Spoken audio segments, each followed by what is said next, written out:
Hi, and thank you for being part of this meditation practice. My name is Lori Lacoste, and I would like to present a 10-minute meditation on helping someone deal with grief. So, where this comes from is I have several people in my life. One in particular who is extremely close to me. She's like a sister to me, who's experiencing the imminent passing away of her father from a terminal illness.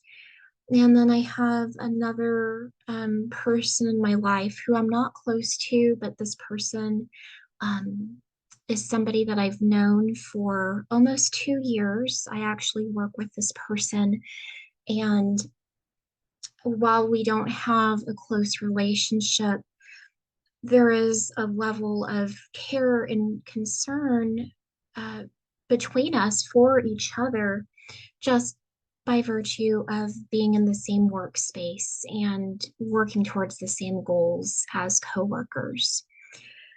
And so it's really come up for me this idea of how do I help support someone with grief and just noticing my own feelings around grief, noticing sometimes a little bit of fear, but I don't know the right thing to say, or being worried about my own feelings of grief, that it might bring up some memories from the past or things that are likely to occur in my own life around grief. And so that's what gave me the idea to do a meditation on helping someone else with a loss. And before the meditation, I just want to offer a few ideas here. Um, First of all, I would like to say that it's not always clear how to help somebody manage grief. Um, a lot of times, what we don't know is what's best for that person or what that person would prefer. And so we have to make choices, right, about how to offer support to somebody after a loss. And so there's a couple things that we can do as we consider the choices that are in front of us. First is just to know that there's a lot of different ways of providing support to somebody. Um, and I wouldn't recommend, or I wouldn't suggest offering support to somebody in a way that is outside of my wheelhouse, right? So if I'm not in a space, an emotional space, a mental space where I can sit and listen to somebody process their emotions around the grief that they're experiencing, then that might not be something that I offer to do, right? But maybe I might be able to cook that person a meal or sit with them in silence, right? So I think it's important as I'm thinking about how I can support someone else in their grief to know that their needs do not um, surpass mine, right? I have to be able to put a boundary and a container around what might also be best for me in that situation. So, a couple of different things, strategies that might be helpful in helping somebody else deal with their grief is just letting that person know that you're there for them. So, unfortunately, because of, like I said, fear or being uncertain about how to offer support, sometimes what happens is the people in our lives will disappear after we experience a loss. Um, and people might not know what to say or worry they'll say the wrong thing. And one of the things that we can do is just to let that person know that we're there for them. Um, and Being there for them, like I said, could just be offering empathy. It could be something like helping them take out their trash. But it's important that whatever that support looks like, offer the person sort of like a menu of options for support. So rather than making assumptions about, if that person wants to talk or if they want a meal, instead say, hey, I'm here for you. You know, and these are the ways that I can support you. So let me know if, however you would say it to that person in that moment. So it's just important to be genuine with that offer. So notice I didn't really provide a particular script of what you might say when you're offering that menu of options, because I think it's really going to depend on your own comfort level, your relationship with that person, what's feasible for you to provide, and most important, to say something and to come across as being genuine. Um, I think one of the things that grieving people appreciate is those individuals with whom they can trust, because they're genuine and they're reliable. So, with that, I would like to have us get into our meditation practice. And this is going to be about a 10-minute meditation. And for this practice, it's especially important that we find a comfortable position. So I would suggest, if you're comfortable with this, either lying down, or if you'd rather remain upright for what any reason you might have, you can of course also be seated.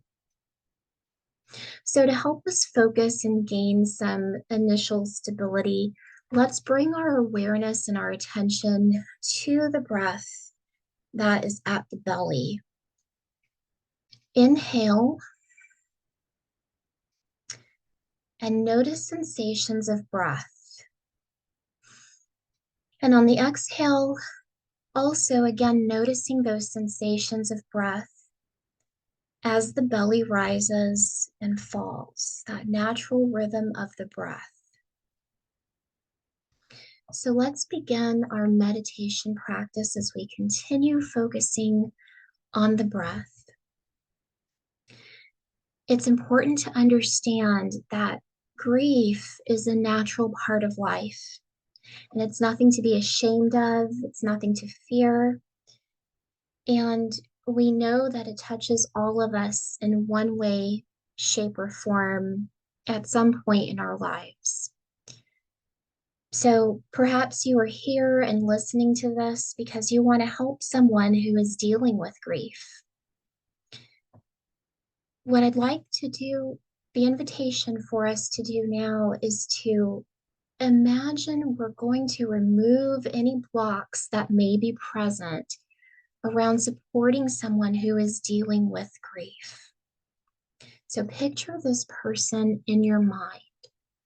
This person is someone you care about. It could be a close friend or a coworker or a family member even.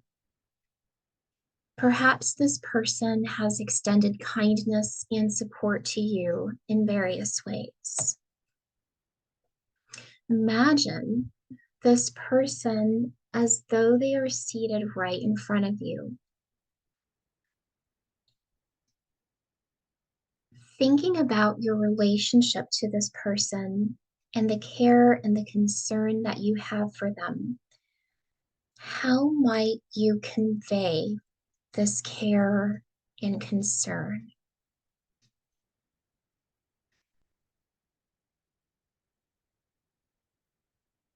How might you express your care?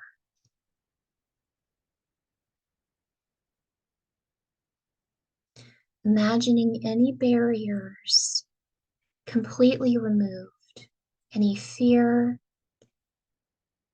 of saying something wrong, fear of stepping out of bounds. Imagine those barriers completely removed. And it's just you and that person as they sit in front of you.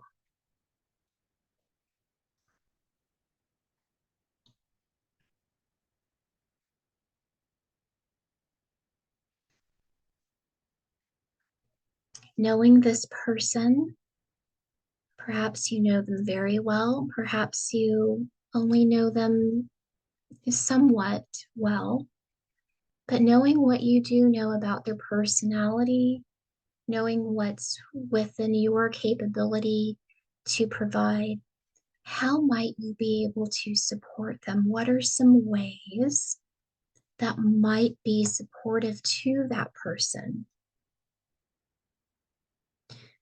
Knowing that you won't be able to read their minds, you won't be able to forecast what they need, but perhaps a strategy you might adopt is to prepare a menu of options that you could offer this person during this time of need that they have. So imagine as you think about what you would say in terms of words and offer of support, the invitation is to also imagine reaching out to this person, either with your heart or maybe physically, reaching out in some way towards this person.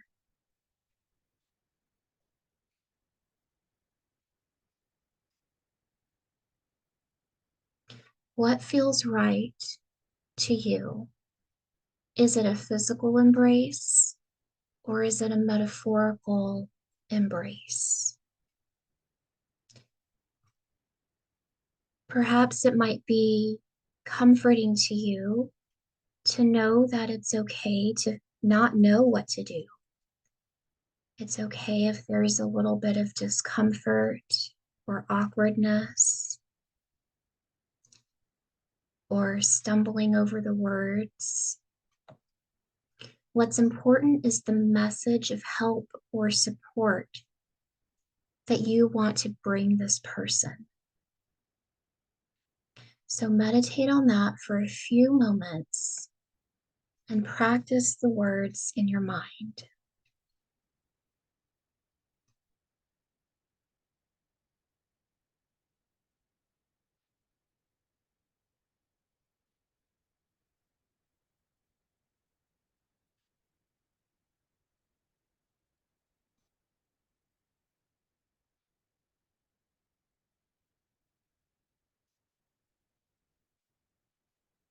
As you've shared those words that you've practiced with this person, imagine that person gaining some measure of at least temporary comfort, either through your words that you've shared or through your presence,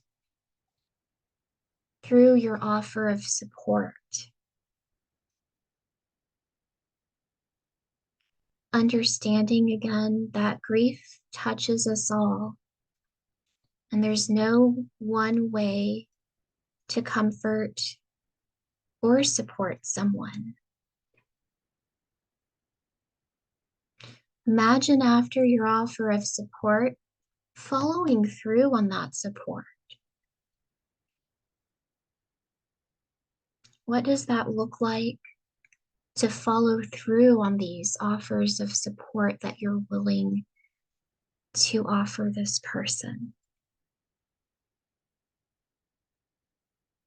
Meditating on that for a few moments. What does it look like to follow through on the support that you offer?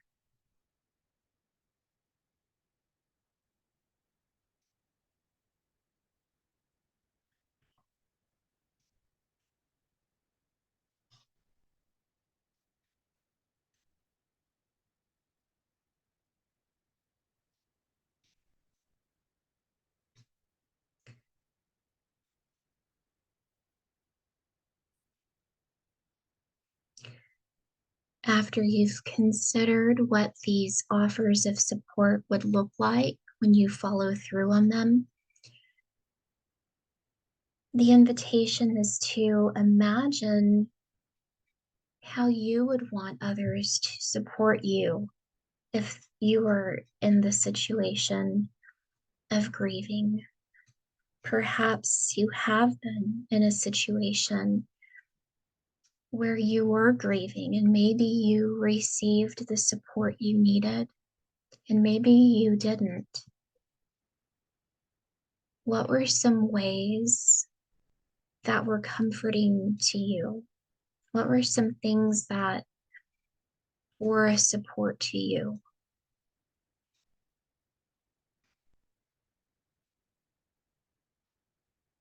And imagine offering that support. Imagine offering those good intentions that come from a place of care and concern. Imagine enveloping somebody else with that.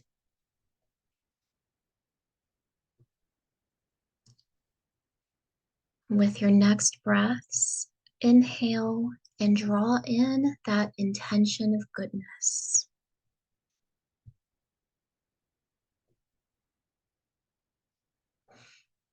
With each breath, inhale and draw in the intention of goodness. And we'll stay here for a few minutes, about a minute.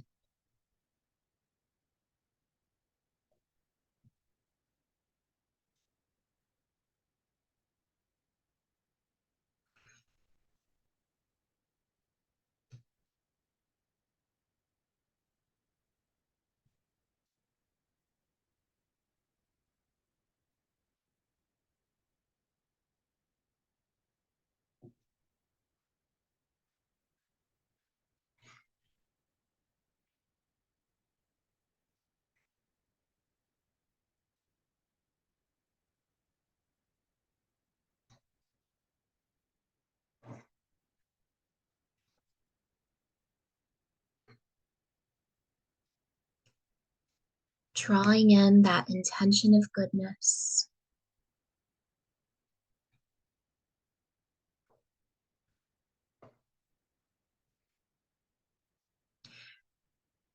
In these meditation and visualization practices, we have an opportunity to generate positive emotional states right here and right now. Simply through our mind and imagination, it's as though we can call upon this valuable resource. So, for a couple more breaths, really take in this wish of well, happiness, joy, and good intention that we are extending to this person who we care about.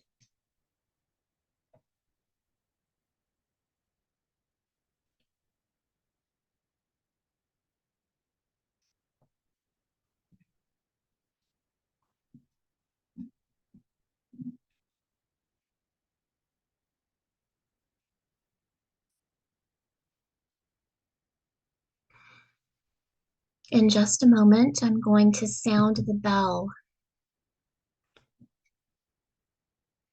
And after the bell sounds, feel free to open your eyes.